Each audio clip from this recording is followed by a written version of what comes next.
महाराज जी इस कलयुग में विद्यार्थी जीवन में ब्रह्मचर्य का पालन नहीं हो पाता। महाराज जी क्रोध भी गिरा देता है, मलिन मन को साफ कैसे करें? कि आज हमारी जो नौ पीढ़ी है वो ना शास्त्र स्वाध्याय कर रही है और ना संतों के वचन सुन रही है, ना माता पिता की आज्ञा में रह रही।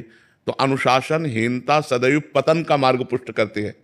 अगर हम अनुशासित जीवन व्यतीत करें तो उन्नति का मार्ग हमें मिल सकता है। माता पिता का अनुशासन, शास्त्र का अनुशासन, संत गुरुदेव का अनुशासन, तो हम आगे बढ़ सकते हैं। तो पहले क्या था कि नवीन बच्चों को परिवार से अलग करके गुरुकुल में रखा जाता था, जिससे वहाँ उनको ब्रह्मचर्य की त्रिकाल संध्या, भगवत आराधना, वैदिक सिद्धांत, मनुष्य जीवन की उन्नति के क्या क्या लक्षण होने चाहिए, अवनति किन किन कारणों से होती है, वो सब ज्ञान होता था। अब अध्यात्म की तो शिक्षा हो ही नहीं रही है, आधुनिक शिक्षा ही हो रही है।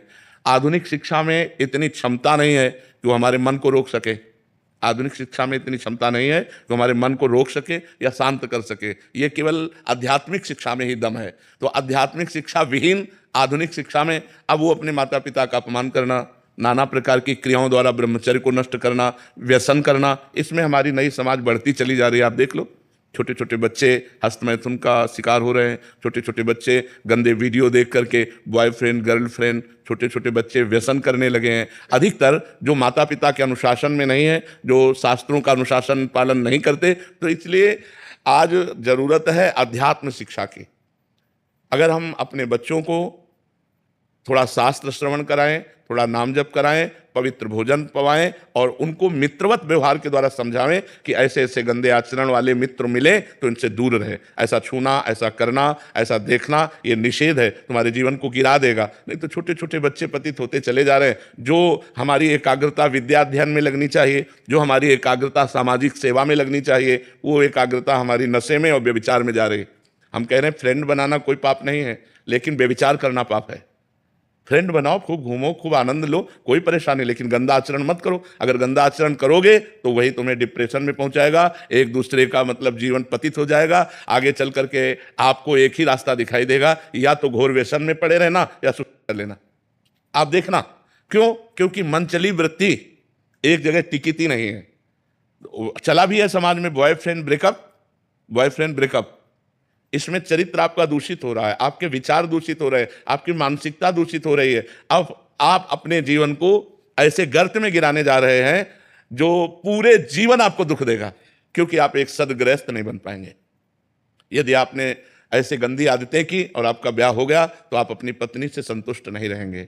आप एक पत्नी व्रत धारण नहीं कर पाएंगे, आप एक पति व्रत धारण नहीं कर पाएंगे। तो आपका न्यू जो जीवन का उत्थान करने की थी, आपने उसी को नष्ट कर दिया।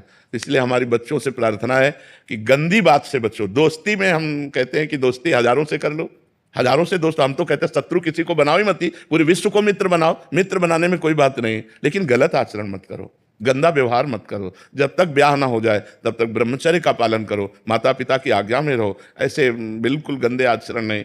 तो ये हमारे समाज का स्वरूप बिगड़ता जा रहा है। इसे आप ही लोग मिलकर संभाल सकते हो, माता पिता। और अगर आप सुधरो तो सुधर गए समाज।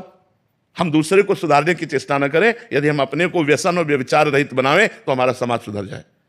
अगर हम एक एक आदमी सुधरना चाहे तो समाज सुधर जाए, लेकिन सुधरने के पक्ष में बहुत कम लोग हैं और बिगाड़ने और बिगड़ने के पक्ष में बहुत सहजता है ना, उसमें सरलता है। सुधरना चढ़ाई चढ़ना है और बिगड़ना फिसलना है। फिसलने के लिए सब तैयार है और फिसलाने के लिए तैयार है, लेकिन चढ़ने और चढ़ाने के लिए अध्यात्म की तरफ, धर्म की तरफ, पवित्रता की तरफ ये बहुत कम रह गए हैं समाज में जो ऐसा चलना चाहे। एक 12 वर्ष का बच्चा यहाँ बैठ के कह रहा है मैं हस्तमैथुन से परेशान हो चुका हूँ। तो उनका कितनी आयु है? बोले 12 वर्ष की। तो और फिर उसने कहा कि हमारी गर्लफ्रेंड भी है। तो उनका 12 वर्ष में गर्लफ्रेंड हो गई, हस्तमैथुन हो गई। तो मतलब ये छोटी छोटी अवस्थाओं के बच्चे इतने गंदे स्तर में गिर रहे हैं, तो क्या होगा, समाज का क्या होगा? कॉलेज